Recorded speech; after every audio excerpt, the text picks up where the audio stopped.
The Dream Chest, a play in 3 acts by Scarlett, Finney. St. Louis, Missouri, the summer 1952. Act 1, Scene 1. The setting is the 3 rooms that comprise the Bogans duplex. They include a living room, a bedroom, a kitchen. Screen doors shield the front door in the living room and the back door in the kitchen. The rooms are small but homey and immaculate. Among the furnishings in the living room is an antique-looking radio cabinet situated in a corner next to a comfortable chair. In the midst of the bedroom furniture is an oddly out-of-place, ornately carved oak cedar chest at the foot of the bed. The kitchen resembles a 1950s diner where a telephone hangs on one wall next to 2 apron hooks with aprons hanging from it. Mama Fat, dressed in a cotton house dress, is in the living room and stands conspiratorially close to Barty, a slick-looking, sharply dressed man. Barty holds long slips of paper and a pencil. You got my money? Yeah. Hold on. A little bit anxious, are we? I want to get this over with before Popsy gets back. How much did I win this time? Well, I got 100 for you. Is that all? Well, I gotta get my cut, you know. I was hoping for more. Well, you could increase your winnings if you up the ante a little bit more. Why don't you get Mr. Bogan to pitch in? Popsy don't gamble. Don't believe in it. You mean to tell me that Mr. Bogan don't... You're playing the numbers. You've been doing it for 5 years. He don't have to know everything I do. You sure good at keeping secrets. What numbers are you going to be running next week? Let's see. 6, 1, and 4. Got that? Here's my money. Picking some real winners lately, huh? You don't worry about it. You just play the numbers I give you. Hey, I don't mean nothing. But what's good for you is good for me, right? Just make sure you have my money next week. Hey, you know, you're a church-going woman, Miss Bogan. Ain't you troubled by this gambling? It ain't exactly legal. You let me worry about that. Yeah, somebody's gonna be glad to Hey, see Mama you. Fat. Oh, hey, there's my grandbaby. Hey. Yeah. Hi, Barty. You're a little early, ain't you? Church won't be out for another 20 minutes. I just want to get a head start before the crowd comes. And how are you doing on this fine Sunday morning, Mr. Bogan? Okay. Thanks for asking. Come on, Rose. We got to get those biscuits done before everybody shows up. Is my dad here yet? No, but he promised he'll be here shortly. Say hello to Mr. Barty. Where's your manners? Hello, Barty. Mama Fat takes an apron from the wall hook and ties it around her waist. Also, she takes the smaller apron from the same hook and hides it behind her back. Can I help make the biscuits, Mama Fat? I was counting on it. Mama Fat holds the apron in front of her. I made something for you, baby. Your very own apron. Now, hold still so I can tie it on you. Well, now, don't you look like a real cook? Thanks, Mama Fat. Can I take it home to show my mommy? You'll need it when you come to help me in the kitchen, so why don't we just leave it here, okay? In the living room, Popsy returns, takes a seat in his chair next to the radio as a burning cigarette dangles from his lips. He turns the radio on, cranking it up loudly. He sprawls in his chair. Within seconds, he's snoring loudly. Popsy, I hope you ain't in there sleep letting that cigarette ash grow a mile long. I swear one of these days you're gonna burn our asses up in this here place. It ain't even ours. Popsy, you hear me? Popsy, startled awake, drops the cigarette on his Yeah, lap, I hear you. retrieves it quickly and brushes the ashes onto the floor, then stubs the butt out in the ashtray on the table next to his chair. You want Popsy something? turns the sound out on the radio, resumes his position in chair, and nods off again. You want Rose something to waits drink? eagerly with a hollowed-out soup can. You want something to drink? There's some whiskey in the cupboard. Help yourself. Barty reaches inside the cupboard, takes out a tall glass. He pours, observes the glass, and then pours more generously. Can I have some too? Of course you can. That's a drink for grown folks. You ain't old enough yet. Yes, ma'am. Mama Fat places a cut-out biscuit in a baking pan and shoves them into the oven. Barty, pour me a glass too, but go easy. Barty gets a shorter glass and pulls a shot into it and hands it to Mama Fat.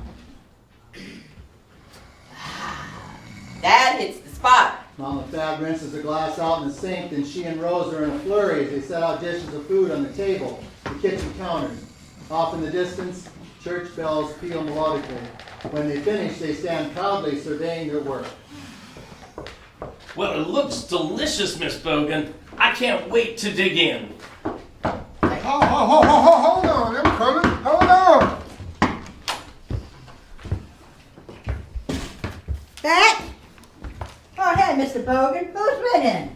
Hey, Fat, you're in the kitchen? Hey there, where else would I be? Get your ass in here. Snow? Hey. Oh, yeah, I'm just in here with my baby. Oh, yeah. Hey there, baby. Don't you look sweet?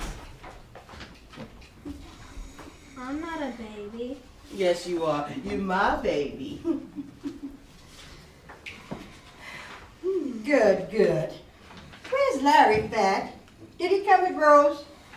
No, she came with Popsy, but he'll be here. In the living room, the knocking again. Popsy gets up from his chair to answer, a little perturbed. He leaves the door open and the screen door unlatched. Say, Brother Bogan, how's your game? Not too good. Well, Hey there. they losing anyway. Hello, Miss Bogans. You've got quite a spread here. How you do all that cooking is a wonder, really. Well, thank you. Well, speaking of wonders, I was wondering if you were in church Sunday. I don't think I saw you. Well, of course I was. It was crowded, so you might not have seen me. Snow rummages through one of her brown paper bags and pulls out a brightly colored paper fan. She fans herself slowly and comments faintly,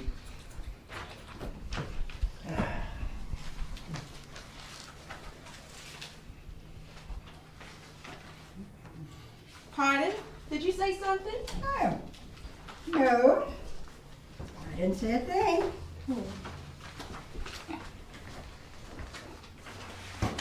Well.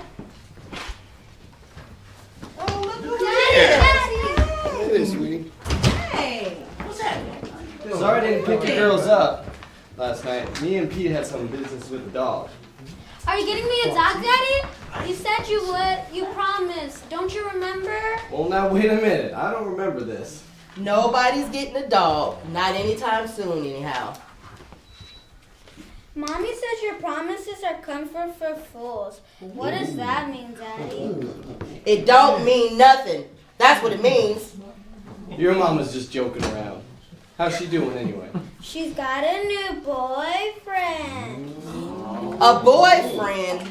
The ink is barely dry on the divorce papers. Mama, we've been divorced for 6 months now. It's about time she starts dating. Mommy says you never stop dating. Is that true, Daddy? There she goes, spreading those lies about you, son. You need to talk to her. She needs to stop talking about stuff like that in front of Rose. Yeah, I'll talk to her. Well, she'll never find anybody as handsome and talented as my boy. That's for sure. Thanks, Mama. Hey, you know what? Handsome is as handsome does. Snow delves into one of her brown paper bags and hauls out a bottle containing a dubious liquid. She takes a swig from it and returns it to its haven. Lady Anthony glances at Snow with repulsion. Mr. Monroe taps his wife's hand. Well, we're here to eat, so let's do it. Yeah.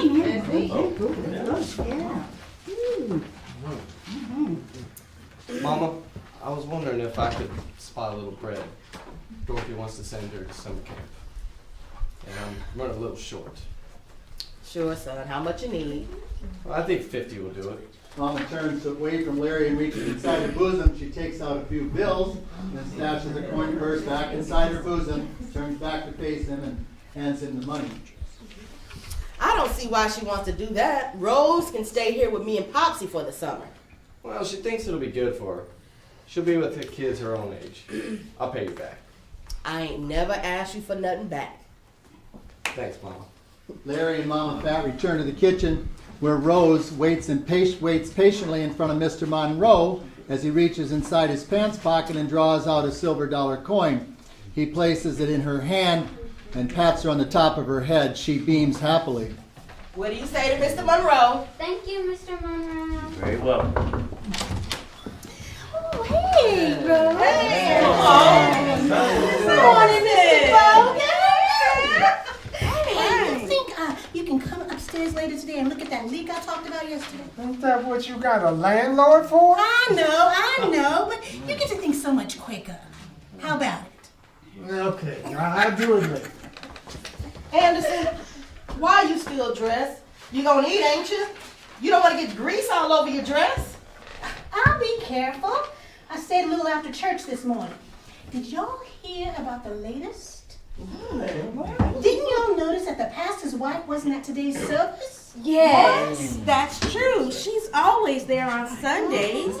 What happened? She found out about the pastor and that floozy Caroline. Yeah. I wondered how long that would take. What? Everybody knew about that hussy. Wow, poor Miss Jenkins was the only one who didn't. Poor lady. How could you not suspect her husband is treating? I mean, I'm sure she had some inkling. She's right about that. Well, of course, that would never happen to me. My dear husband is totally devoted. He's insane. You gotta be. Pardon? You speak so softly, Miss Hattie, I can never understand what you're saying. Well, anyway, Miss Jenkins put a whooping on Caroline. The whole thing got her so upset, she couldn't manage to come to church today. You mean, wait, hold on. You mean they actually came to blows? Wow, I would have paid money to see that. If you ever had any money. As I was saying, Miss Jenkins broke Caroline's nose. Really? I wish I could have been the fly on that wall. Well, hold on. Where was the pastor this whole time? Well, he was nowhere to be found. Naturally, the coward that he is.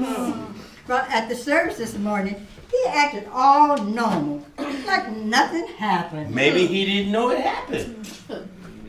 He had to know something.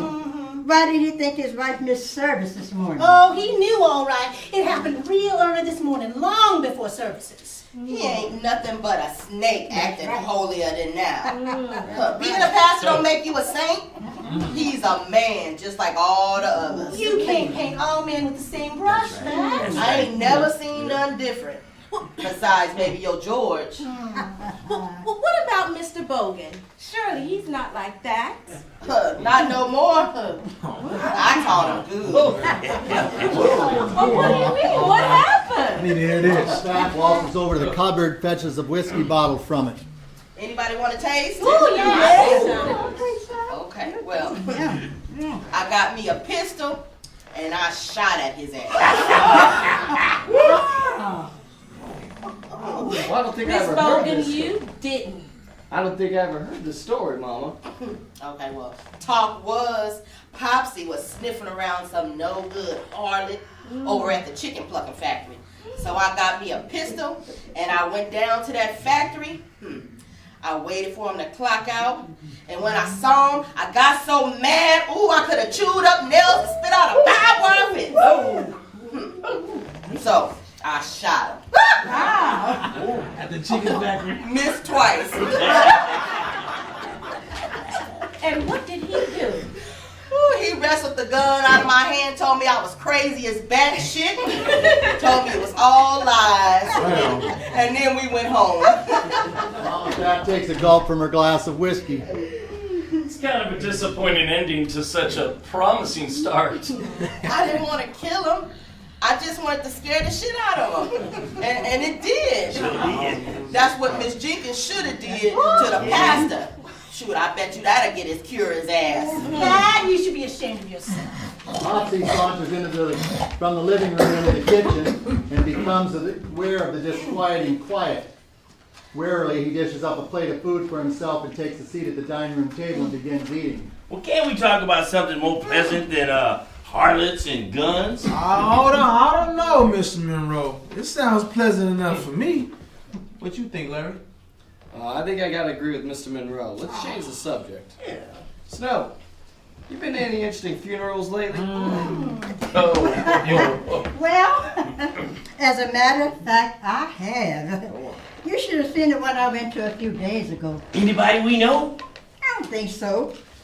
His name was, his name was John Billingsley. I didn't know him either, but they sure laid him out good. So many flowers. Oh, and his casket was draped in white velvet. And it had so much food. I was able to take enough home, so I didn't have to cook for 2 days. Why did you do that, Miss Sadie? Do what? Take food home?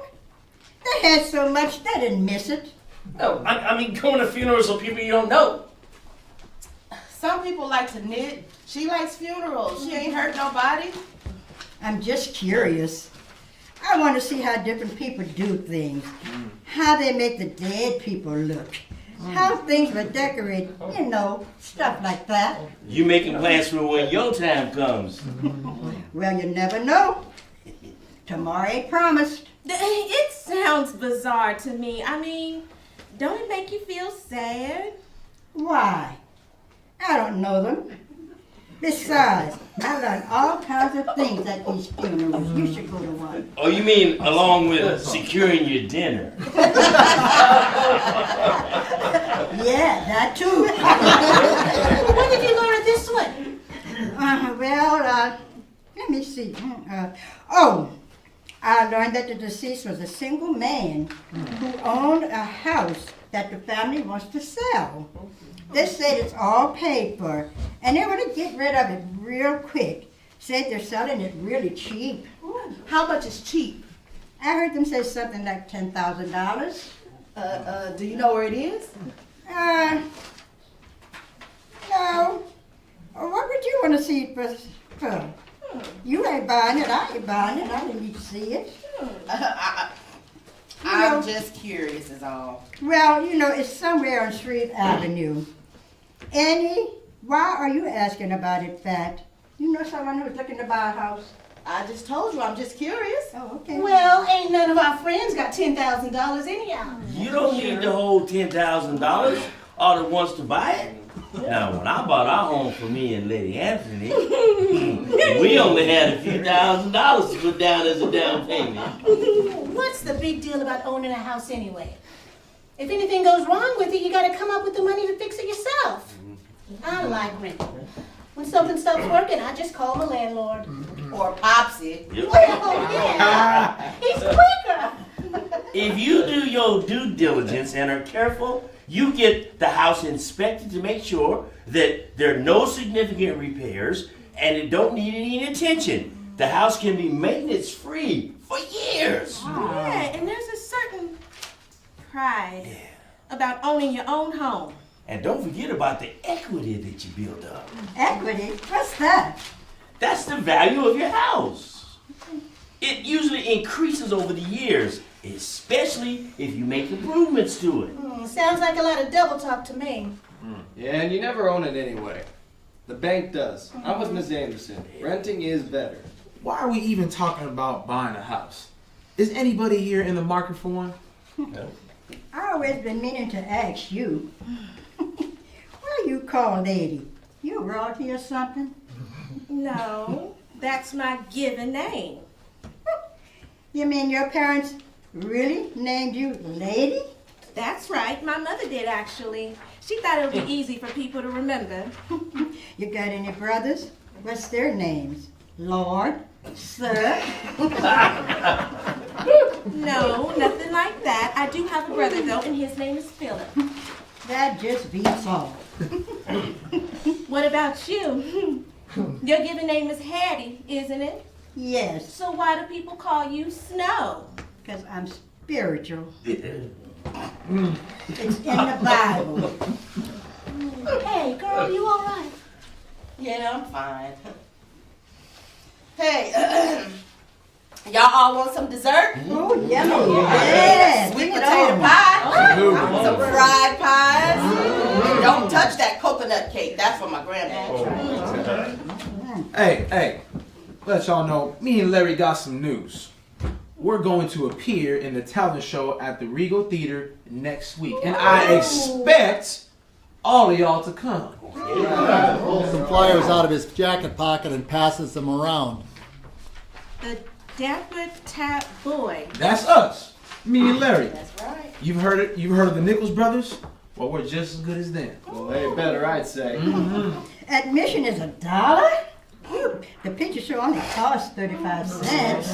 We're live entertainment snobs. We put on quite a show. You'll see, we're worth it. Of course my boy is worth it. Ain't y'all never seen him tap dance before? He's a real professional. Well, you can count us in, can't they, honey? That's right, of course. I expect all you cheap ass bastards to be there. You think you gonna come to my house every Sunday and eat my food and I ain't gonna ask you for nothing? You got us there, Miss Bowden. That's all right. The Dapper Tap Boys? That's you and Peter, isn't it, Daddy? Can I go at the Regal, please? I'm afraid not, sweetie. We're the last act, so it'll be up pretty late. Your mom wouldn't want you up so late. Why don't you boys go on and give us a little Come on now. Go ahead.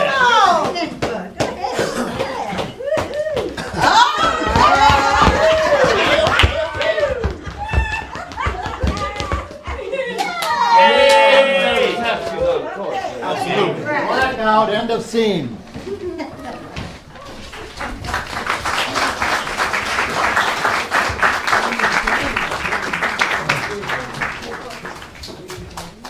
Act 1, Scene 2, Bogans' duplex apartment, nighttime.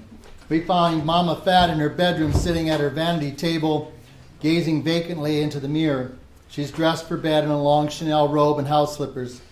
The front door opens and closes in the living room as Miss Anderson enters and crosses to the bedroom.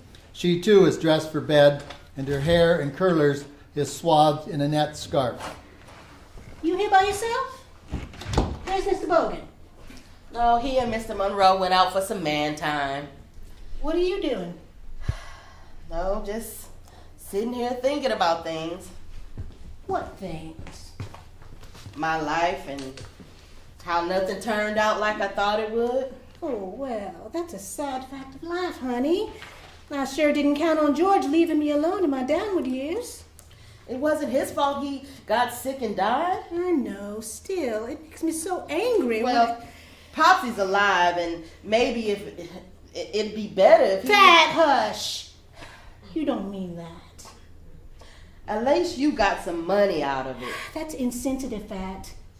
You know I'd rather have George. I'm sorry, Anderson.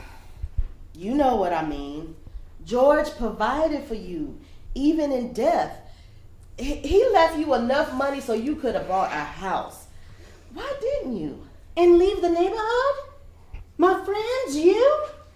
I don't know what I would have done without all of you when George died. Besides, I can't see myself rambling around in a big old house all by myself. When I married Popsy, I thought he wanted the same things that I did. I don't mean children. You know, Larry was our last chance at that. But a good life, money, a home. We could have had all that if Popsy had some ambition like George. Yeah, but Mr. Bogans always provided for you and Larry the best he could. You can't be saying nothing bad about him. We just don't want the same things. I've been knowing you two a long time. I know you didn't really love him like I love George, but I thought you'd grow to love him because he was so good to you and treated Larry like he was his own. And you did, didn't you? Yeah, in my fashion, but God damn it, Anderson, I didn't think he'd be content to pluck the feathers off a dead chicken for the rest of his life. Oh, I know, girl, but you gotta learn to accept what's real. You can't live on dreams. Without him, I don't know if I could go on. You're really in a mood, huh? What's brought this on? Mama Fat takes a chain with a key dangling from it from around her neck. She unlocks the cedar chest and raises the lid. The chest is stacked with linens, unopened boxes of flatware, glassware, and other finery. Mama Fat runs her hands over the treasures. I want to show you something. You've been saving stuff in that old cedar chest for years. That dream chest is what you called it. Yep, that's what it is. Holding all the treasures I plan to use in my dream house. Hopefully soon. Oh, honey, that's a dream for sure.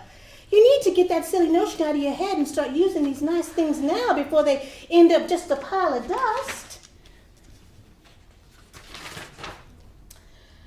You know, when I was working for Miss Ann and cleaning Miss Ann's house, all those white ladies I clean houses for, I see what they got. And I want the same thing. A beautiful life with beautiful things all around me. Yeah, they probably miserable with all that beauty. I bet it's a damn sight better than mine. I bet their husbands don't come home smelling like dead chickens. And they have money in the bank. But what can you do about it, honey? You ain't thinking of leaving Mr. Bogan, are you? No. But look at this place. Small, cramped. I mean, Popsy and me sleep in the dining room, Anderson.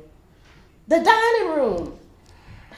We had to give up the only bedroom to Larry so he'd have a room of his own, and now Rose uses it when she comes over.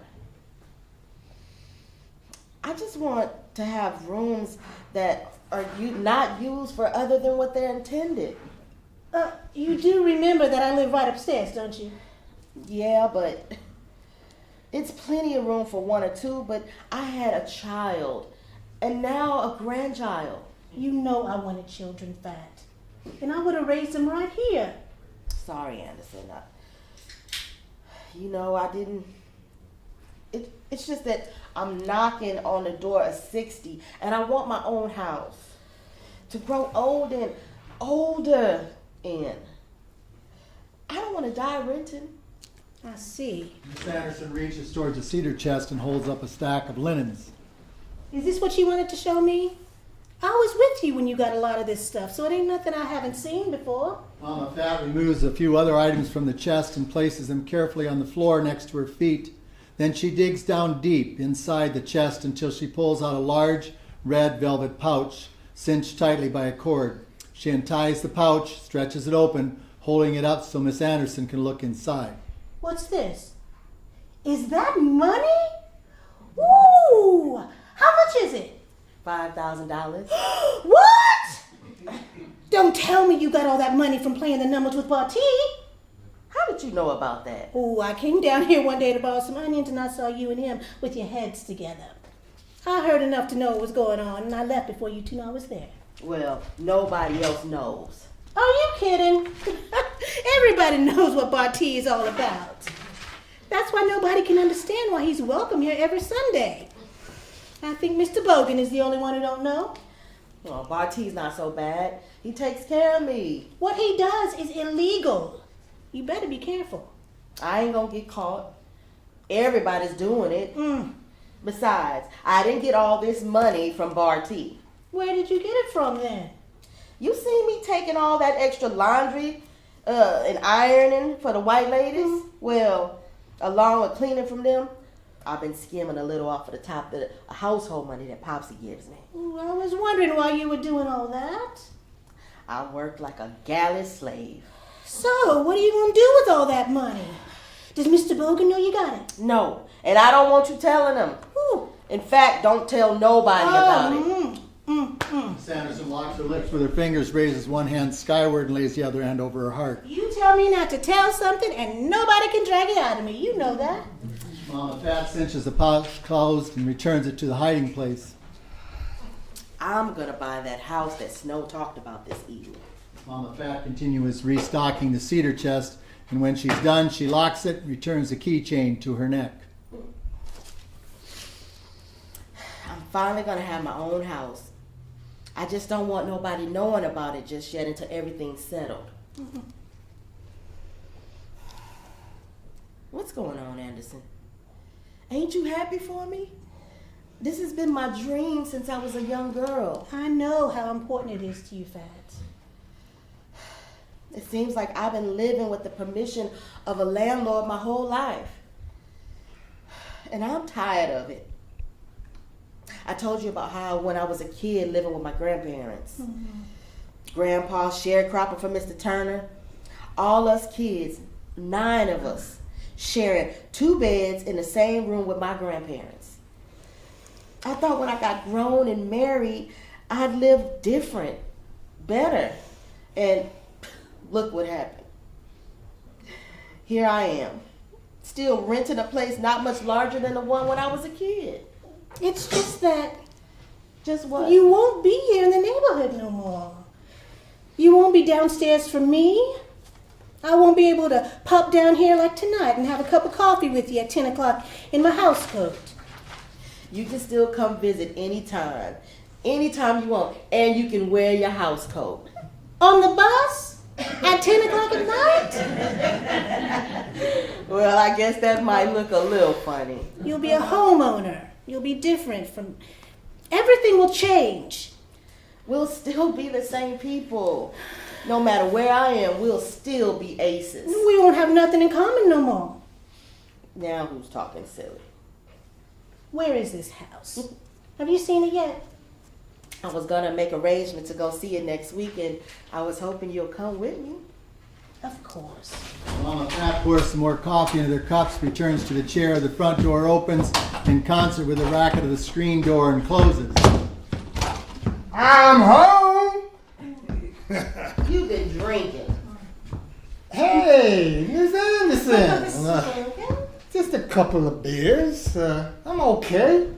What's for supper? Supper? It's nearly 11 o'clock at night. My stomach ain't got no clock on it.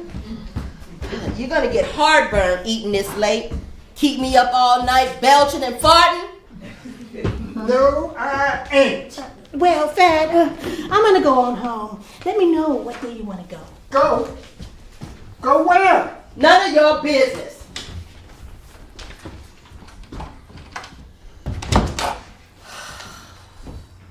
A real dining room. Popsy enters the bedroom still chomping on a chicken leg. You say something, Fat? No, nothing. I'm going to bed. What do you have in that old chest anyway that you have to keep it all locked up? Gold or something? Something better than gold, but you wouldn't understand. I understand gold. But what's better than that? Mama Fat turns down the bed, folding the pink satin comforter across the cedar chest. I can't explain it to you. Be sure to wash your greasy fingers before you go to bed. Popsy slides up behind Mama Fat, sliding his arm around her waist and nuzzling her neck. Get off me! Ooh, smelling like dead chickens. Come on, Fat. Today's Sunday. I took my bath this morning. And now you got alcohol on your breath. Oh, what's wrong with you, woman? Nothing. I'm feeling frisky. How about it? Come on, we ain't doing it in a while. You mean lay there while you scratch at it like a dog? I'm going to bed alone. Okay? You can sleep in the girl in Rose's room. Good night. Blackout, end of scene.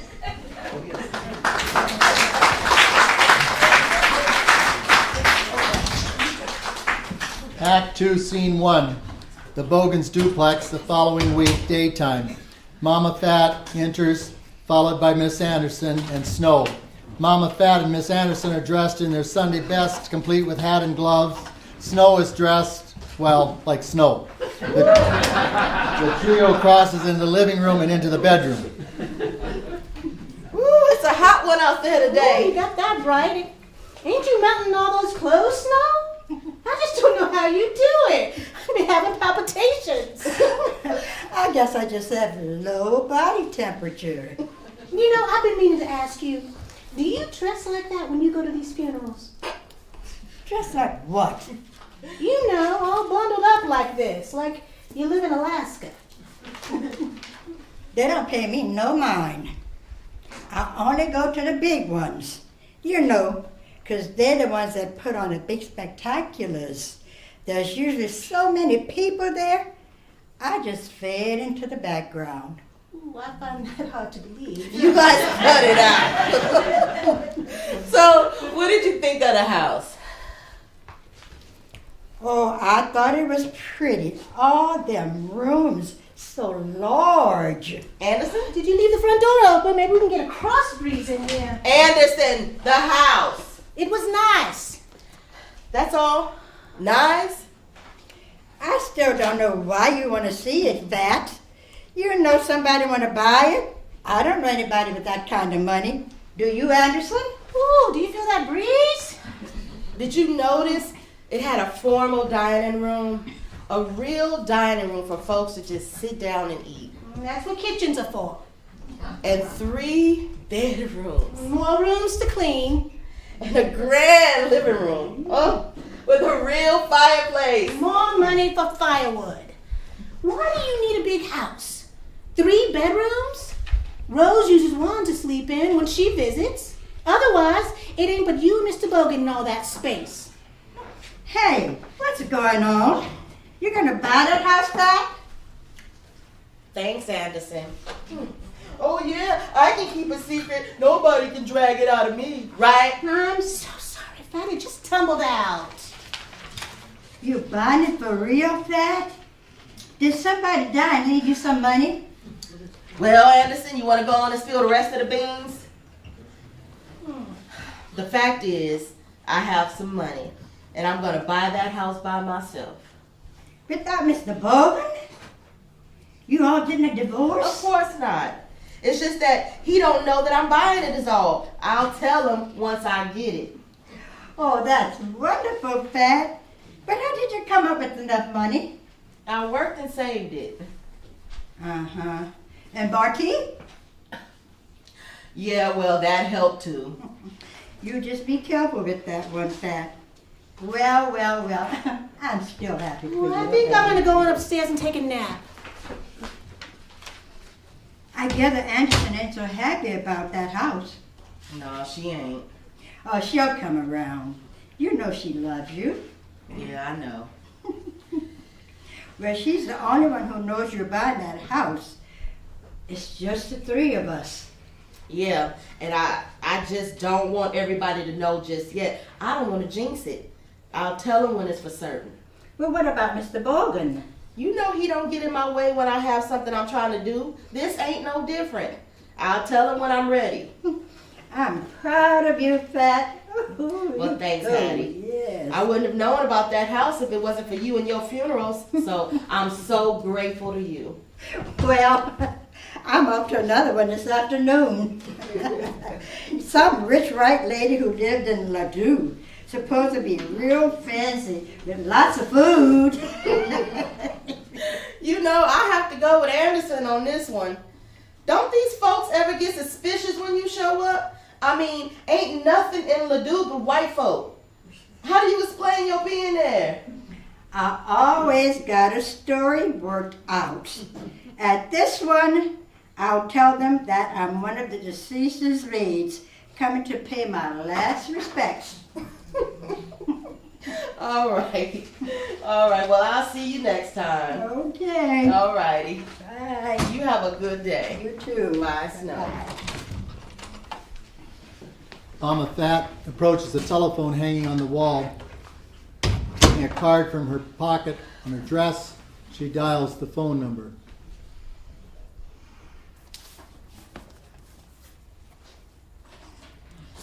Hello? Yes, can I speak to Mr. Granberry?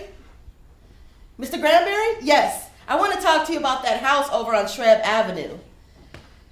Yes, that one. I want to buy it. Yes, I can come to your office. Tuesday? Next week? 9 o'clock? Yes, I'll be there. Thank you. Oh, thank you, Mr. Granberry. Blackout, end of scene.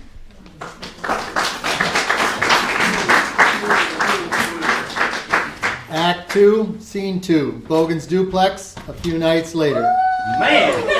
Oh, man! What a show! What a show! Man, it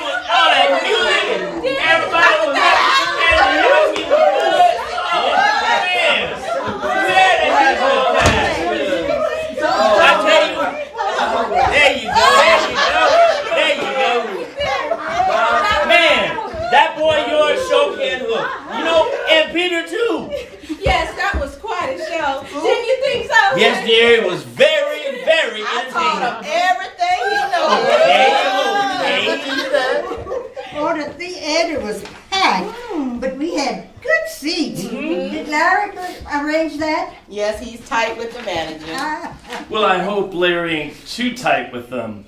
I hear he's not exactly on the up and up. Why? What did he do to you? Well, I heard stories, kickbacks, strong arm tactics, stuff like that. The word he's kind of shady. And he ain't no friend of yours. Well, who cares? I mean, who's on the up and up always anyway?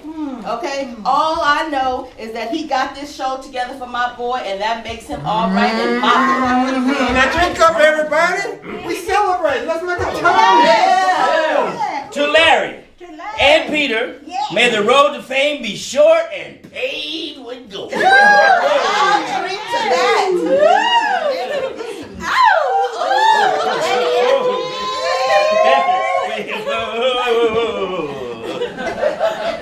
It's getting a little late. Maybe we gotta go home, baby. I got my eye on you. Take yourself. All right, bye-bye. We had a lovely time. What? I was just standing here. Nobody here was born yesterday. Sit your ass down.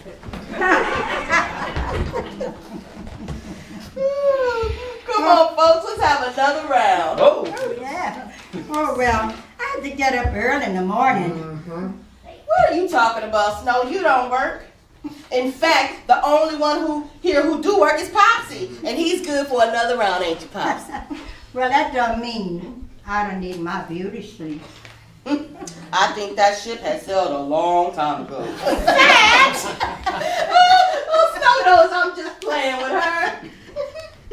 Don't say Fat no mind. Both of our ships are long gone. It is after 1 in the morning. I think we should call it a night. Oh, potty people. All right. All right, well, good night. Good night. That was such fun. I know. Well, good night. Thank you for coming.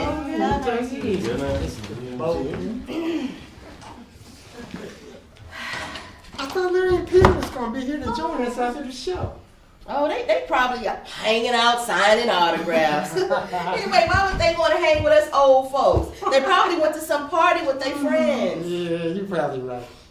If you ladies excuse me for a minute, I'll be right back. All right. Fat, you still mad at me? What? You know, for letting the cat out of the bag with Snow. Oh, I'm really sorry. No, Anderson, I ain't mad at you. Just try not to tell anyone else, especially Popsy, okay? You swear? Oh, I swear, on George. Swear on George? About what? Oh, just girl talk. Okay. All right, good night, Anderson. Good night. Woo! I guess I was more tired than I thought. Popsy turns off the lights in the kitchen and joins Mama Fat in the bedroom. He stands awkwardly, not sure where his sleeping accommodations are going to be. Mama Fat turns down the covers on her side of the bed, climbs in. She pulls the covers down on Popsy's side of the bed and pats the mattress, inviting Popsy to join her. Quickly, he tugs at his suspenders and a wide smile on his face. Blackout!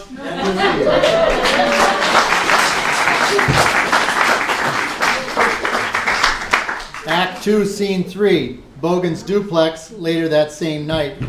Mama Fat and Popsy are asleep in the darkened bedroom, and suddenly there's a loud banging emanating from the living room front door. Popsy, someone's at the door. Get up and go see who it is. It's 4 o'clock in the morning. Who the hell could it be at this hour?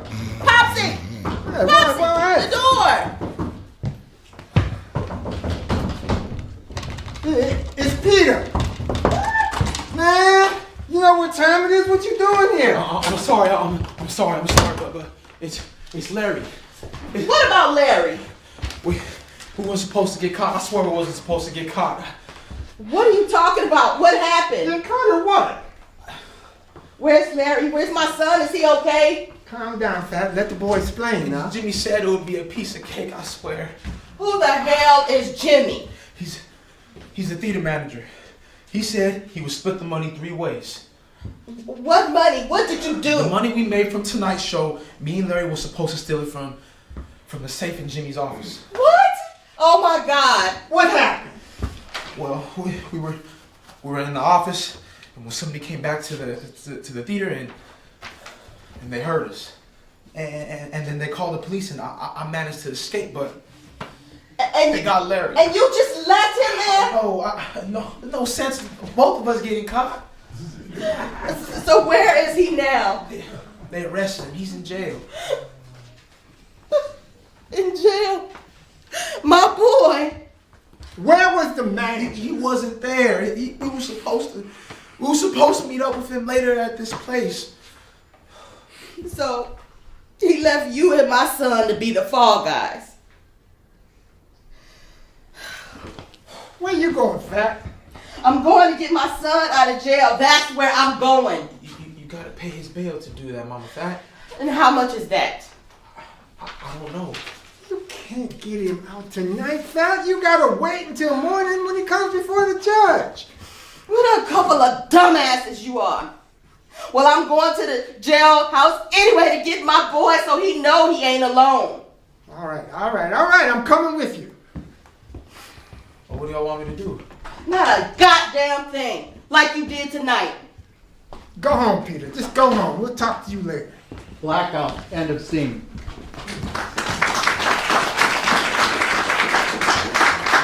Act 2, Scene 4, the Bogans Duplex. A few days later, the morning sun streams through the cafe curtains hanging at the kitchen window.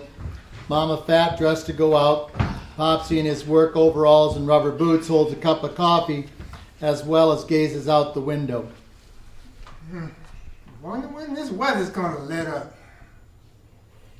6 a.m. I bet it's already 85 degrees out there. It's July. What do you expect?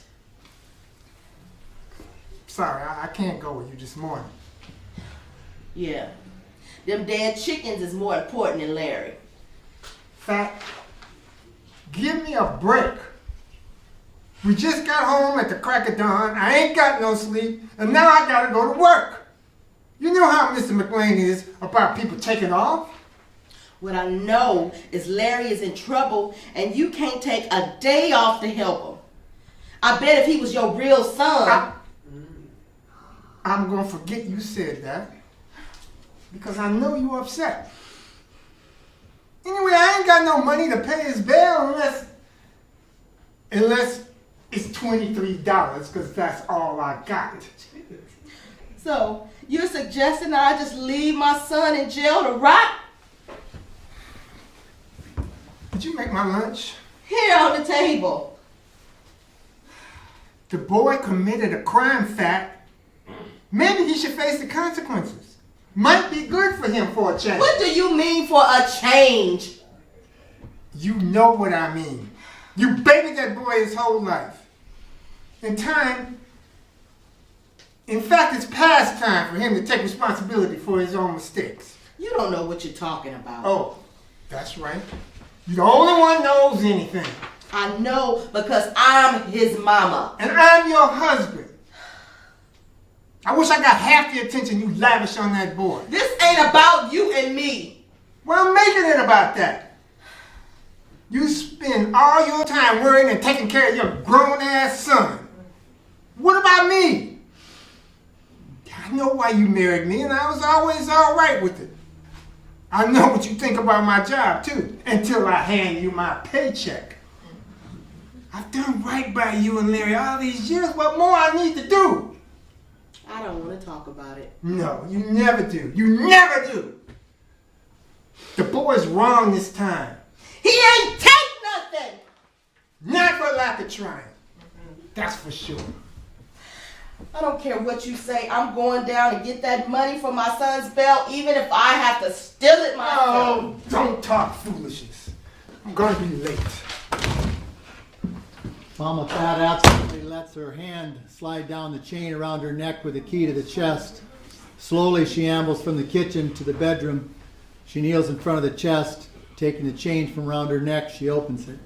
She places some of its contents on the floor around her and finally removes the red velvet pouch. She returns the items scattered around her and closes it and then locks it. Standing, she steps over to the shiffer robe. She opens its doors, grabs her pocketbook from the shelf. Snapping it open, she packs the red velvet pouch into it and heads to the front door in the living room. Blackout. End of scene.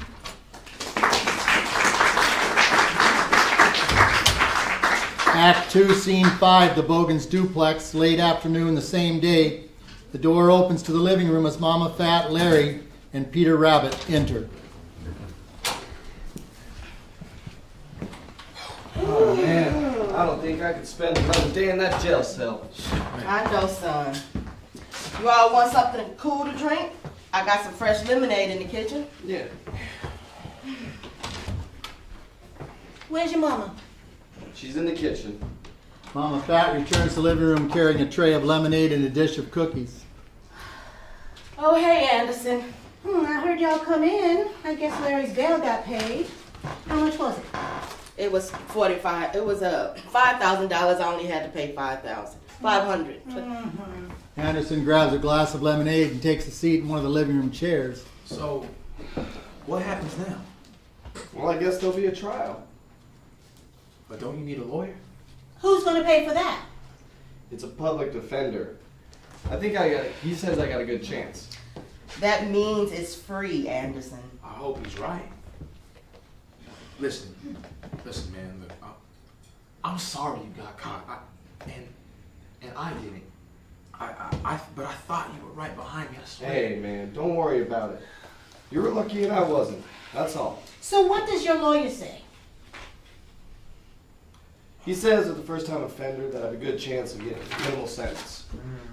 You mean spend more time in jail? That can't happen. He says I might get probation, Mama. But he can't promise that, right? I guess you two know what jackasses you were, trying to steal money. They know that, Anderson. Red Bear's repeating. They all fall silent, sipping their lemonades. Peter Rabbit is the only one munching on cookies and gulping lemonade. Wait. I got it. Got what? You leave town.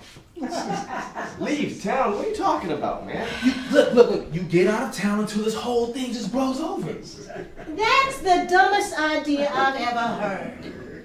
You've been watching too many picture shows, Peter. Yeah. This is real life. But it could work in real life too. How? You think the police will just drop the matter? I mean, why not? They got real criminals to catch. Why would they waste time on somebody like you? Sorry, man, but no offense. You're not a criminal. And look, you get out of town for a few months, and there'll be like a cold case or something. A case ain't cold in a few months, Peter. That takes years. Hey, it's worth a shot. At least it means you don't go to jail. Yeah, but that means I'll skip my bail. Didn't you borrow that money from Bart T, Mama? What's he gonna say if he doesn't get it back? Don't you worry about that. Yes, you leave town. That's a great idea. That's a great idea, Peter. What? I don't believe this. It's just one stupid idea after another. Fat, you ain't gonna go through with this, are you? It'll just make the problem worse than it already is.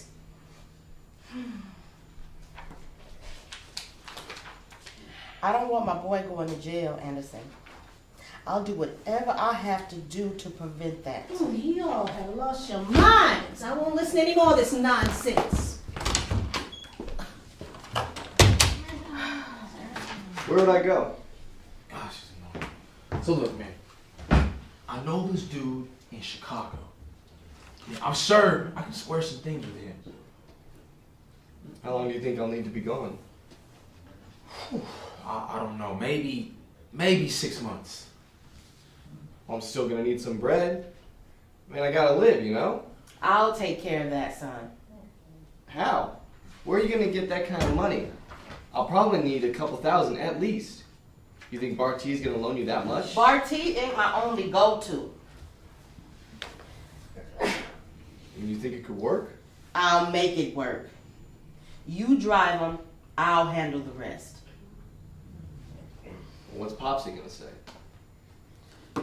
We just won't tell him is all. Blackout. End of scene. Yes, man.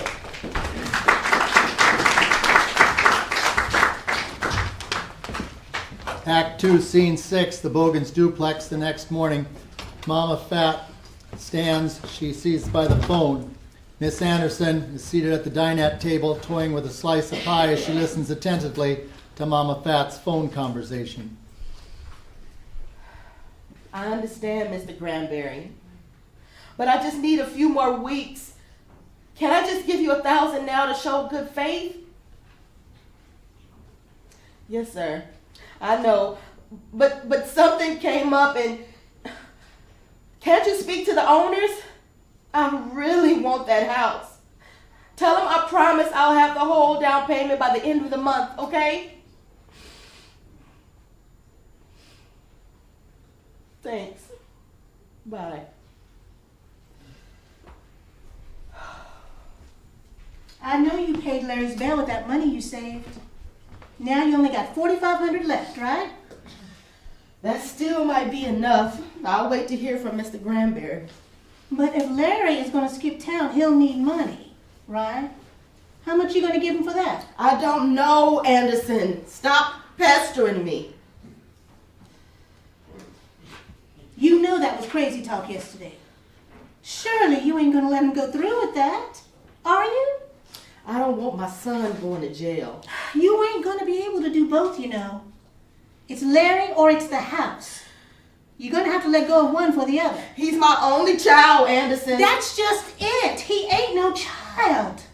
He's a grown man and he should act like one. You ain't never had no children, Anderson. You don't know him. I don't know. I don't have to have no children to know when somebody's taking advantage of me. I thought children were supposed to be raised to stand on their own 2 feet. Once they got grown so they could make their own mistakes and learn from them.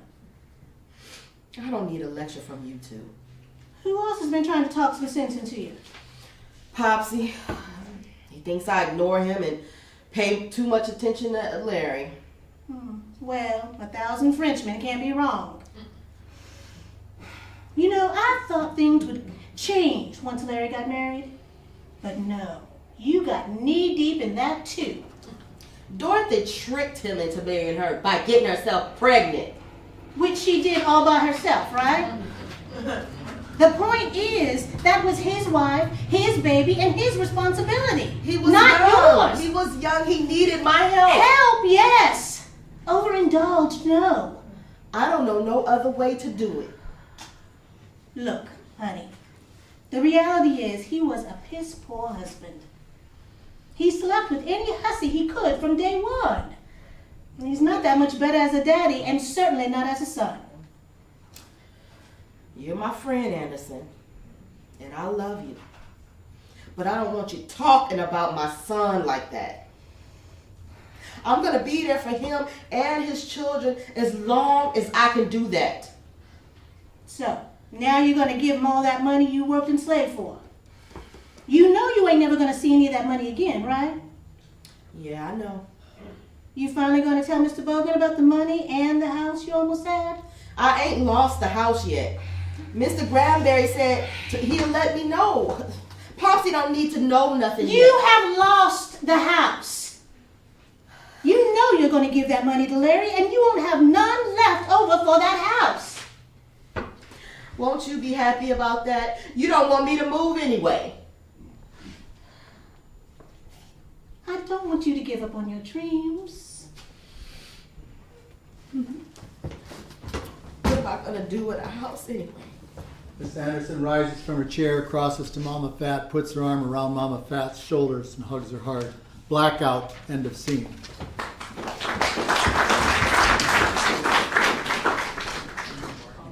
Act 3, Scene 1.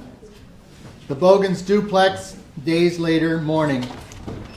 In the living room, Larry is sprawled out comfortably on the sofa, reading a newspaper, drinking coffee, and smoking a cigarette. He's dressed in a sleeveless undershirt with the suspenders draped around his waist instead of over his shoulders.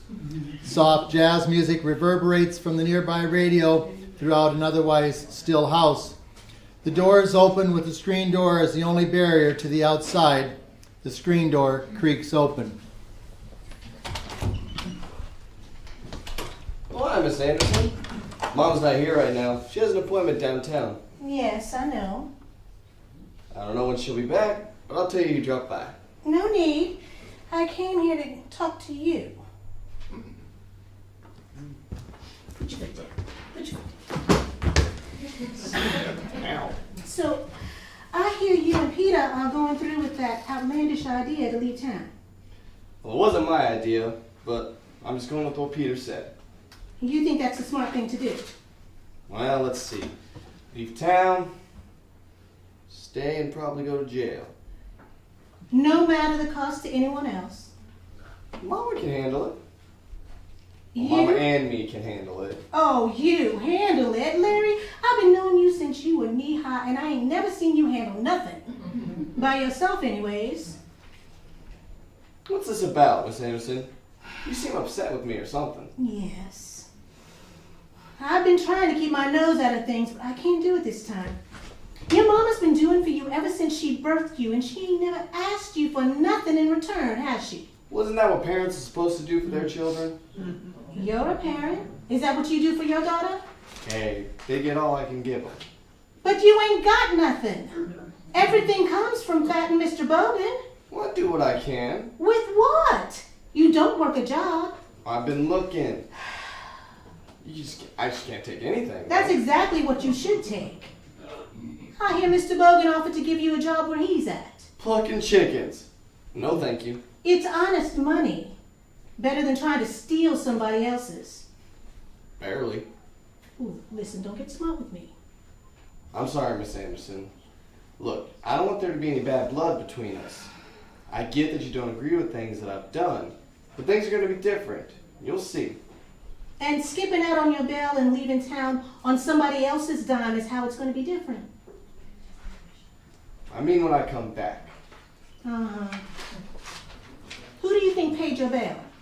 Well, Mama said she borrowed it from Barty. She didn't.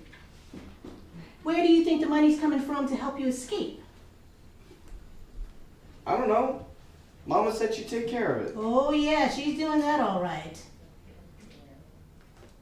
Well, obviously you know something I don't. So where is this money coming from? It's her money.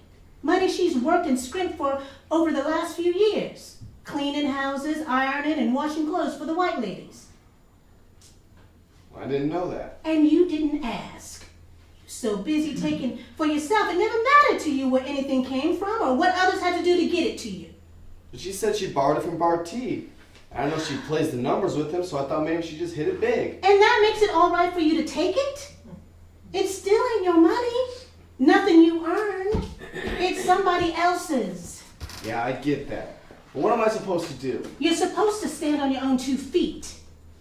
Accept responsibility. Take care of your mama instead of her taking care of you. Hey, it makes Mama happy to take care of me. Oh, so you're concerned for her happiness. Well, of course I am. What about her dreams? You know, dreams she has for herself that don't have anything to do with you? She's never talked about anything like that. I figure she has everything she wants. Nobody's got everything. Nobody. So what are you saying? That she's unhappy? She's not the open book you think she is. So what is it this dream about? A house. One she owns. She was going to use that money and she saved for a down payment on that house Snow talked about a few weeks ago. What? Really? I never heard her say anything about wanting to buy a house her whole life. Well, she does. That's her dream. Well, she couldn't have saved enough for a down payment. No way. Could she? $5,000 is enough. She saved $5,000? Are you kidding me? That she's going to end up giving all to you rather than putting it down on that house she wants. Wow. $5,000? Wait, are you thinking about the money? Well, I mean, that's a lot of bread. Oh, I don't believe it. You're hung up on the money. Did you hear any of what I've been saying to you? Oh, hey Anderson, what you doing Oh, here? I was just leaving. Came down to borrow some sugar and I forgot you weren't here. What's wrong? What's the matter, Anderson? You look upset. No, honey. Did you see Mr. Granberry? Who's Mr. Granberry? Just some business I had to tend to. Good news? Afraid not. Anybody want some breakfast? I'm in the mood for some flapjacks. What about you, Larry? Sure. Yeah, Mama. None for me. I gotta type some papers for our pastor now that floozy Caroline is gone. All right, Anderson. Well, everything's all set. You packed? You know you and Peter leave today. Yeah, okay. Here's $4,500. Wow. So where'd you get this money, Mama? That's my business. Nothing for you to worry about. If you say so, Mama. Try not to spend it all at once, okay? Sure thing. Mama?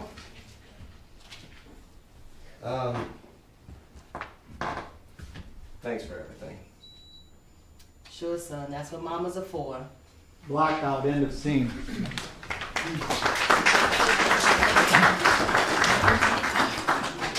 Act 3, Scene 2, the Bogans' duplex later that same night. Light shimmering barely in a dimly lit bedroom as we find Mama Fat kneeling at her open dream chest. Her hand skims over its contents lovingly. Then she folds up the exquisite-looking lace tablecloth that she touches lightly to her cheek. She hears the sound of the front door and accompanying screen door and moves quickly to restore order. She crosses to her vanity table, plucks a tissue from its box, and dabs at her eyes. Woo! My bush. Working doubles is no joke. Can't wait to lay my body down. You're gonna wash yourself first. Can't get in my bed smelling like dead chickens. Can I eat something first?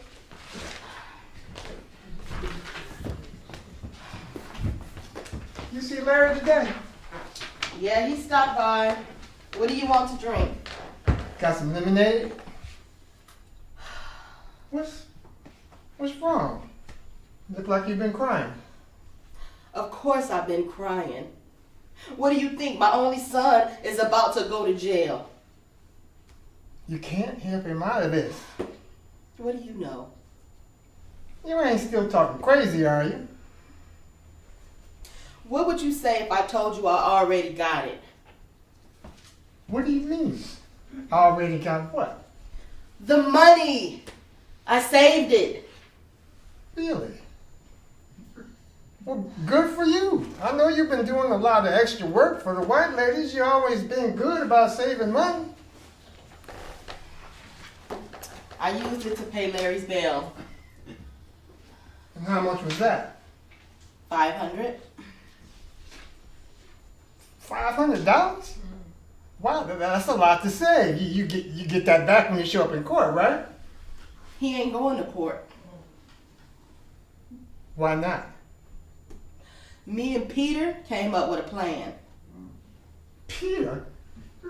Peter can't plan his way out of a shoebox. I can't let my son go to jail, Popsy. And how's he gonna get out of that? Peter's driving him to Chicago. He's gonna stay there for a few months. What? He's skipping bail? You know that means you ain't getting your money back, don't you? It's my money. I can do what I want with it. The police are gonna put a bench warrant out for his arrest. And what do you mean, your money? Why ain't it our money? My paycheck is our money. I knew you would act this way. That's why I didn't want to tell you about it. That's the craziest stuff I ever heard. I'm gonna talk to that boy. No, you ain't. He's my son. You ain't got nothing to say to him about what me and him do. You know, all these years we've been married, I tried not to interfere with how you raise that boy. But this...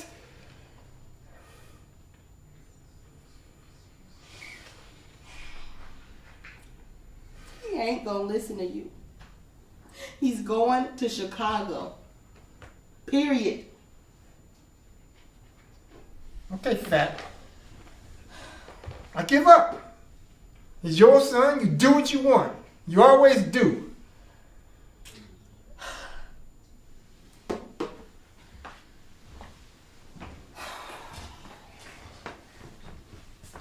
What's important to you?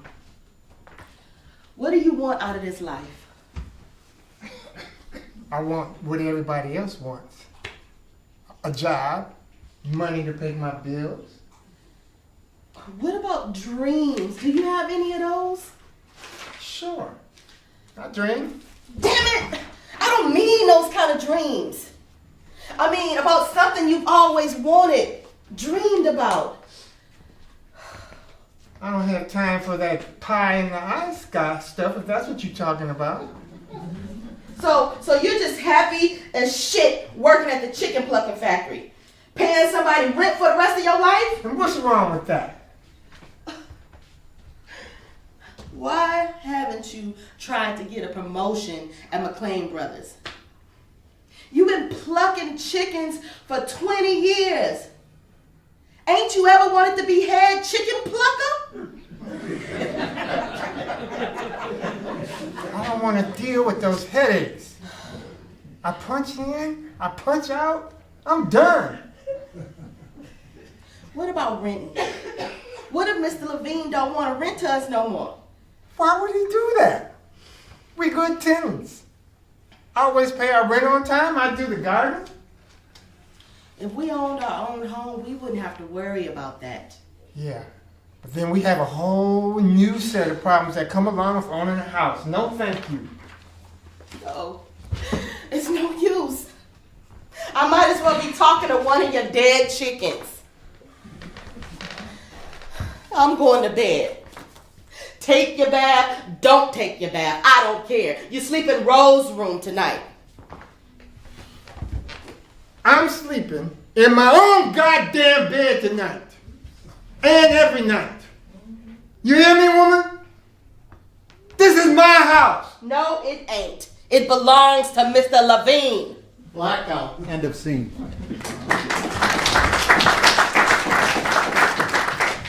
Act 3, Scene 3, the Bogans Duplex. It's daytime. The day is dazzling as the sun blazes its rays into Mama Fat's spotless kitchen. Miss Anderson stands at the doorway, peering through the screen as she holds a fan in her hand that she swishes before her face vigorously. Mama Fat, deep in thought, is settled in her chair, staring at the walls. Whew, feels like it's going to rain soon. It's so humid. Yeah, I guess. Mr. Bogan sure keeps the lawn looking nice back here. I see he's planted some more flowers in the front. Mr. Levine always says we got the best looking yard on the block. Fat? What are you thinking about? I'm sorry, Anderson. I just got a lot on my mind is all. I know, honey. Larry's been gone, what, a little over a week now? Have you heard from him yet? No, not yet. Well, you will when he runs out of money. Stop it, Anderson. It's Brotherhood Week. You want to go downtown to the Fox Theater and see that new movie, Carmen Jones? It's a musical with an all-colored cast. Might take your mind off things. Brotherhood Week, huh? You mean the one time out of the year them white folks let us sit in them velvet seats? I'll wait till it comes to one of our theaters. You're probably right. It'll be cheaper too. Anderson, I guess I haven't really been a good mother, huh? Of course you have, honey. You just give too much. I guess I could have made Larry get a job. It's just that he's always wanted to be a dancer. But he don't really have a passion for it. If he did, nothing would have been able to stop him. Yeah, I guess you're right. You did the best you knew how. I guess truth be told, Dorothy did try too. I just wish she would have been a little more patient with him. She waited 6 years. What do I do now, Anderson? Ain't it too late for me to try and change things? I don't even know where to start. Well, you could start by not giving him any more money. Does Mr. Bogan know Larry skipped town? Yeah, I told him just before Larry and Peter left. You did? What did he say? We argue just like we always do when it's about Larry. Did you tell him about all that money in the house? Not exactly. That's one of the ways you could change. You could be more honest with Mr. Bogan. He deserves that at least. Why would I tell him that I had $5,000 and I had to give it all to Larry? I ain't got no son, no money, and no house. $5,000? Popsy, what are you doing here? I didn't hear you come in. I fixed the screen door so it don't creak no more.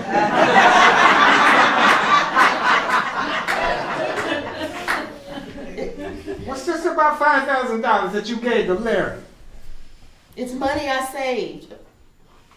I can do with it what I want. You said you had $500. Where $5,000 come from? And you gave it all to Larry? I'll just leave you two to discuss No, this. not necessary, Miss Anderson. Apparently my wife shares our money situation with you more than me. So stay. Well? Larry needed it to get out of town. I had to help him. So he could skirt the law. I don't want my son going to jail. I had to save him. And that talk about the house. I'm guessing that was the original intent for the $5,000. A down payment? I told you since the first day we got married that I wanted a house of my own, but you conveniently forgot about that all these years. Well, I didn't. And I started saving every penny I could get my hands on. And now look what you got. Nothing. You guys hash this out and I'll talk with you later, Fat. Popsy wanders into the bedroom where he pulls out a suitcase from the shiffer robe and he begins packing it with clothes from the dresser. Mama Fat follows him into the bedroom. What is this supposed to mean? You know, Fat, I pretty much let you run things the way you want to all the time we've been married. I don't say much. You're a strong woman, I know that.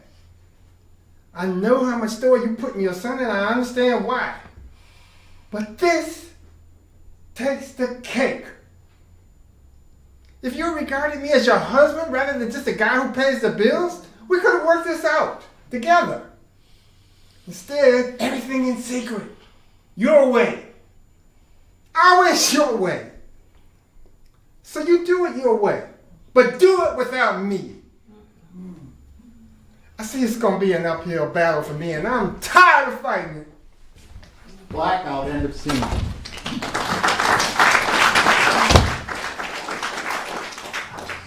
Act 3, Scene 4, the Bogans Duplex. It's nighttime. The bedroom's dimness casts long shadows as Mama Fat, dressed in her Chanel robe, sits alone and forsaken on the side of her bed. Her eyes sweep the darkened room and lands on her dream chest until finally her shoulders shake with emotion as she begins to weep. Suddenly there's a knock on the door.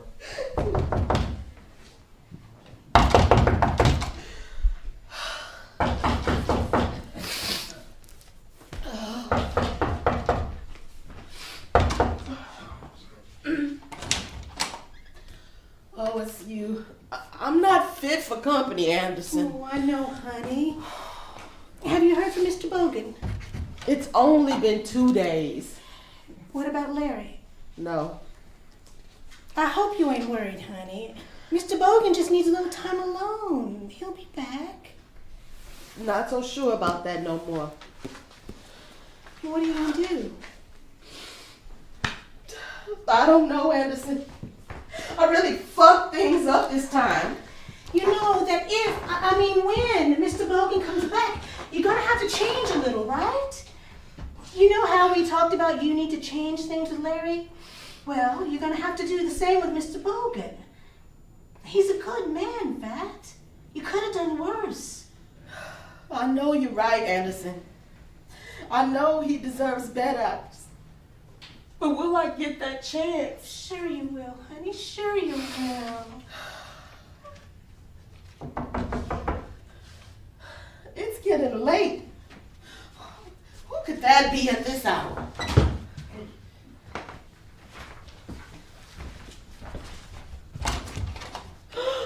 Hi, Mama.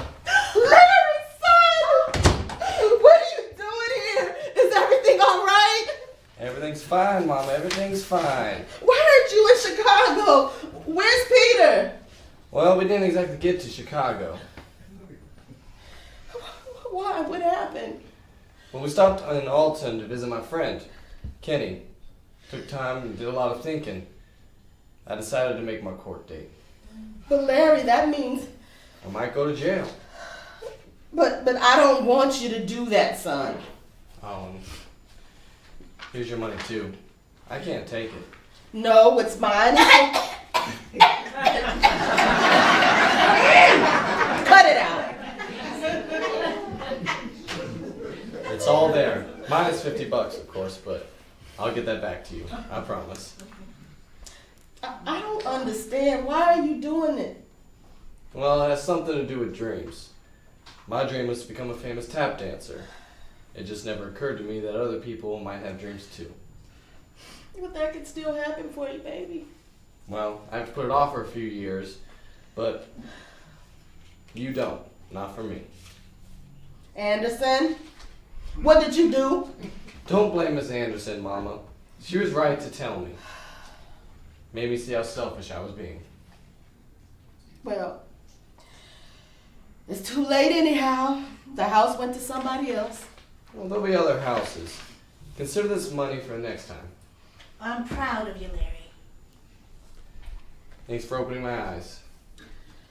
Hey, where's Popsy? Is he working late tonight?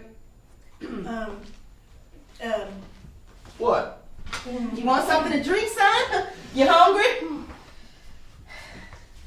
I know you know what's going on. So spill it. Ain't my place this time, Larry. Popsy just wants some alone time is all. You mean he's gone? Why? What did you do? She didn't tell him about you leaving, about the money, or about the house. Oh, Mama. I know you keep things from him, but this is kind of big stuff, right? You should have been told. Well, it's spilled milk now, ain't it? No, it can't be. He'll be back. That's what I told her. But Popsy ain't never walked out in 20 years. I'm afraid I've made a mess of things this time. Where's he staying? I don't know, probably with Mr. Monroe. Well, as you used to say to me, don't fret, honey pie. Now what do you have in the kitchen for me? I'm hungry. Blackout. End of scene.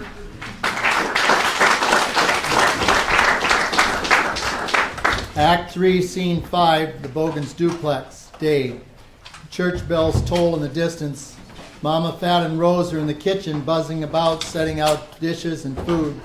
The room is bright, but the atmosphere is not quite as joyful as it was before. Mama, Fat, and Rose go about their chores in a robotic way. Popsy's absence has cast a pall over the activities. Come on, Rose, we still gotta get these biscuits in the oven before everybody gets here. When's Bobo coming home, Mama Fat? It's the third Sunday in a row he hasn't been here to shine our shoes. Your shoes look perfectly fine to me. Now get a move on. Folks will be here in no time. Hey, Dad. Hey there. Hey. Ooh, ooh. Hey, it's so quiet in here without Mr. Bogan and his ball game. Why don't you put on some music? Just hadn't thought about it, but you can if you want. Hey, how you doing, Rose? Hi. Miss Bogan, I heard. How are you doing? I told you to call me if you need anything. Do you need any help? I appreciate that, Lady Anthony, but I got my little helper. Hey, Mr. Bogan ain't dead yet, you know. You ain't got to be all pitiful. She's just trying to be helpful, Snow. Miss Bogan, Hey, Miss Mr. Monroe. how you doing? Miss And Hattie? Marty? Hey, where's everybody else? Miss Anderson, Rose, and like you said, Barty. Anyway, what about Larry? I heard he got a fair shot from the judicial system. You surely did. He got probation and he got community service. How fortunate for him. You know what? I'm glad to hear it. Yes, he's volunteering over at the community center. They're even talking about hiring him as some counselor when he finishes his probation. All right. Larry working? A real job? I ain't gonna believe it till I see him sitting at the desk. Where is he anyway? Well, he said he had to make a stop. Oh. I'm just glad that he didn't have to go to jail. Ooh, hello, Hey. everyone. How's everyone doing on this Sunday? Miss Well- Anderson, how you doing? Everybody, dig in before everything gets cold. All right.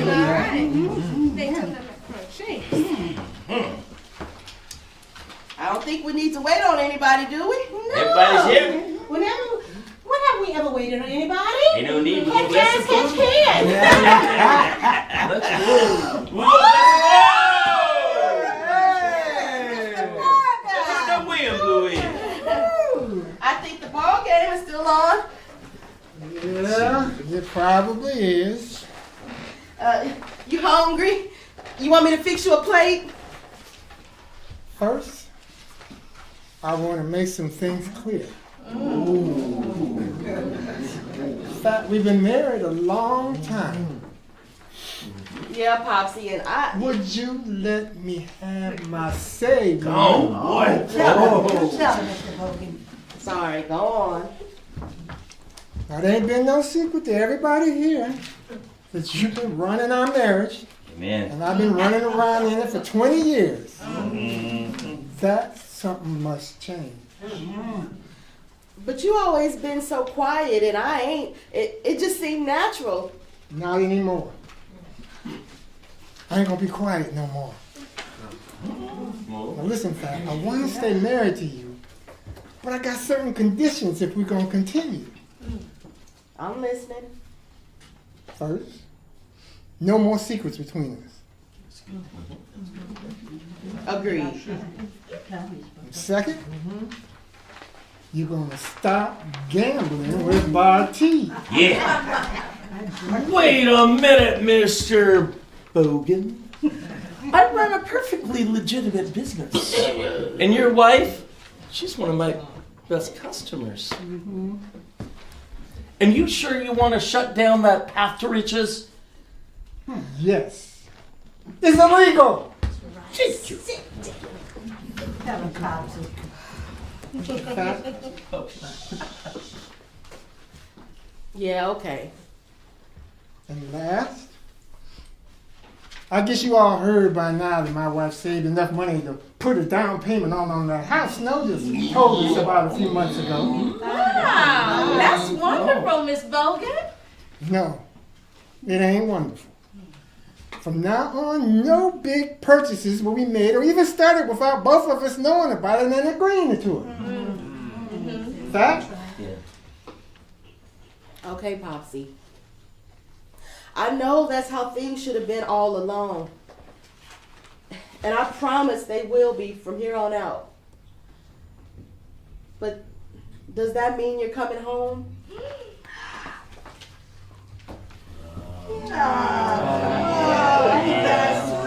Yeah. Well, I won't be doing anything without Popsy say. Good. Anyway, we don't know of a house for sale yet, so. Well, when we do, we'll both be saving for it. Well, Miss Hattie, you been in any more funerals or heard about any other houses for sale? Well, the last funeral I went to was Miss Abigail's a few days ago. But I didn't hear nothing of note there. As a matter of fact, it was a kind of pitiful affair. I mean, they didn't even have a lot of food. A house, Snow. Did you hear about any other houses? No. But I'm going to keep my ears open. You mean your eyes, don't you? No. I mean my ears. I see much better with them. Well, come on, everybody. We don't want the food to go to waste.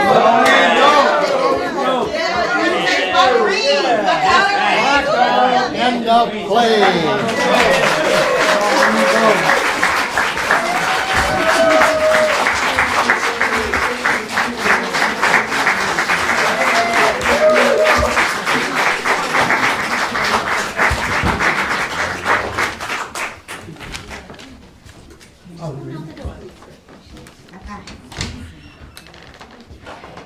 Nice stuff. How they do. All right, if we can get Miss Scarlett Finney up here, our playwright, we'll bring her right on up.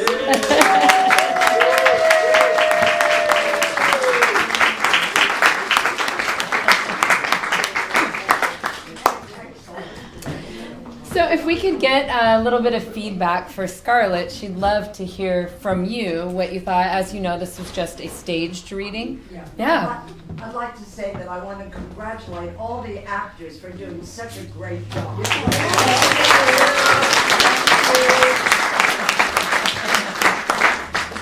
I'd like to just say that I got involved with the characters and I really wanted to hear what they had to say, and it helped my interest so much. Oh, thank you. Thank you very much. It was very beautiful. I love reading, but every time I read a book, I tend to fall asleep in the middle of it. This was amazing. Yes. I felt the character in the book and felt everything about the emotions. Thank you. Thank you. Thank you.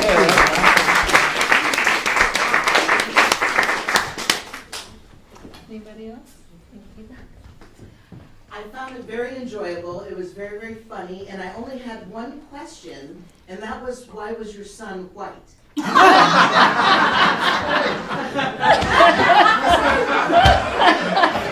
You mean like my son here?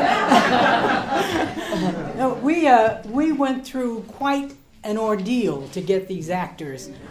We went on backstage.com, and I had like 5 Larrys who signed up to do it, and none of them showed up. So it wasn't part of the... No, he. Okay. But you know, in the interest of colorblind casting, Yeah. I didn't care what color he was as long as he showed up. How long did it take to rehearse the play? How long did We had like what, 5 rehearsals? Four Sundays. Four Sundays. Right. Okay. Right. Maybe 2 rehearsals that we were all at. No, not even Yeah. Right. one. I only came with Take this beautiful play to a bigger stage. I'm certainly hoping that's going to be the case. We would like to do a full production with props and all that other kind of stuff, but you know, we're just. I'll pitch for you. Thank you. There is a little box in the back for donations. They did the staged reading as a free event, but if you're interested in being a donor to help Scarlett's dream become further true, to go to the next level, they would happily take any donations anyone would like to. Pennies, dollars. We don't care. Yeah. Yes, I knew Mama Fat and Yep. Bo. But this seems so real. That's really cool. This was my high school friend. We went to high school together, and we lived across the street from one another, and she knew all those people. Yes. A long time ago. Well, when we read the script, there's so many parts that we had to cut out, just that Doyle would have ended up reading all of the different things that are going up on the stage. So we cut a lot of those things. But what you would see in a full production would be a lot of the food, which they talk about. It's all around the table. And I think most of us love to be around a table and with food. So yeah, food was a big thing in Mama Fat's house. Yes, it was. And you know, everybody had to eat. And music. There's a lot of music too that you don't get to see in this version. Yeah. Any other thoughts or questions about any of the characters or Have any suggestions? Where did you grow up? St. Louis, Missouri. Oh, okay. Yeah, all of these characters, every last one of them, were real people. who lived. The little girl who was here, she was supposed to be me when I was a little girl. And we had two little girls, because my sister is here, and both of us were part of that scene. But we couldn't get a second actress who was young.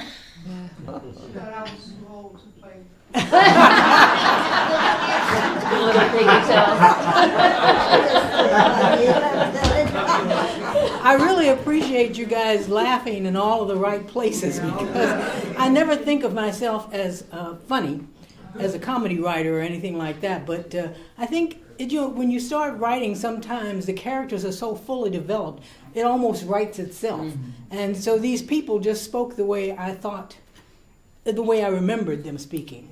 So some of them were just funny. Snow was hilarious. And the woman really walked around with brown paper bags filled with stuff we never even knew what was in there. Was she going to the funerals like that? Oh, she really did go to funerals. She scanned the obituaries and went to funerals. Oh, for the food. She said it was for the food to take home. Did Mama find eventually buy a house? No. She died renting. Do you like that it's left where you don't know at the end? Yes, but this left me hopeful. So Yeah. now that was the truth. No, she didn't. It's a familiar story. Thank you. Yeah. It's a familiar story. Yeah. All of us had grandparents and parents and things. And I really, these actors have been unbelievable to me. They've been so helpful. They've come up with other suggestions and things. They've just been great. So.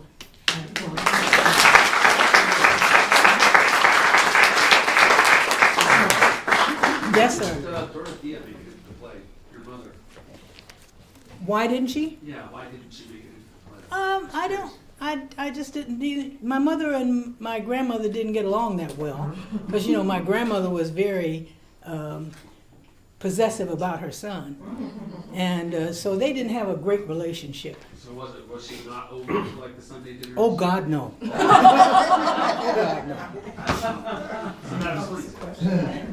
Yeah, no, she wasn't around. Anybody else? I thank you so much for your comments and being here today. And I just want to say of Scarlett and of Bob, the playwright, the producers, that they treated us like royalty and were amazing to all of us. And so much fun. We were very appreciative of them, because if I hadn't gone online and found Anne, none of this would have happened. Because I thought that I was just going to write a play, submit it to a few contests and things like that, not win, shove it into a drawer, and that would be the end of it. Anne is the one who said, "Oh, we can have a stage reading." And I thought, what? What's that? And then she turned me on to Charles, and oh, well, there's a theater. And then she turned me on to Doyle, and said, "Oh, I got somebody who can play the narrator."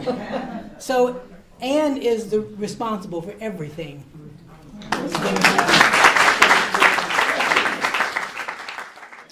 I was just so impressed. I'm a mother of an actress who's won a couple of Emmys and a Golden Globe. And I just want to say I certainly appreciated all these men and women on the stage who did a superb job. And hopefully that someday they will win an Emmy and a Golden Globe as well. I was just so enhanced with the characters. I just wanted to hear every word they had to say. And I thank Scarlett and my friend Claudette for letting me take part in this. And I just wish them the best of everything. I will go to Broadway to see this, okay? I thoroughly enjoyed the play today. The characters leapt right off the page. Even though it was a reading, I was thoroughly involved. The action was there, and it was very, very funny. Very, very enjoyable show. Thank you. The Dream Chest is an excellent play, a must-see. Excellent actors, wonderful story, a truly amazing experience. Yes, I'm the son of the playwright, and I saw the play both times for the readings, and I felt it really flowed smoothly. Had excellent humor. The characters, you became very involved with the characters as you went along, and it really brought that whole experience to life. The era, everything about it. I think it was absolutely excellent. I really enjoyed the play. I'm the grandson of the playwright. The actors really portrayed their characters very well, and I really liked how the words just came right off the page, and you could tell, even as a kid, you could really interpret the play really well. I'm so appreciative of everybody's support and enthusiasm who came to see the show. It was really, I really was swept along. I didn't think that anything like this would happen. This was such a joy and a dream for me. And to see these characters come to life, these actors rehearse and rehearse, put so much into it, it just, it amazed me. I couldn't believe that it happened. I'm so grateful to everyone for their input, their support, and their encouragement. Thank you very much.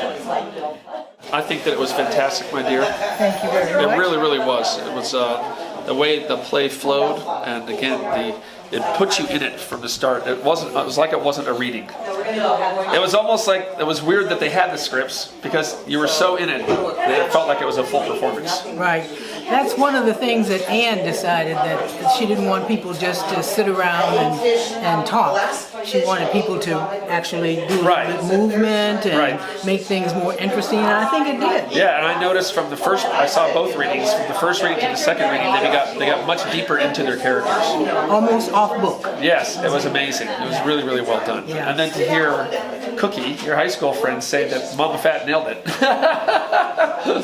It was great acting, but it's really the writing behind it that leads to it. Thank you. Yes, well done. I hope that maybe one of these days we'll see it in full production with costumes and lights and food. Yes, absolutely. That would be great. Thank you. Thank you.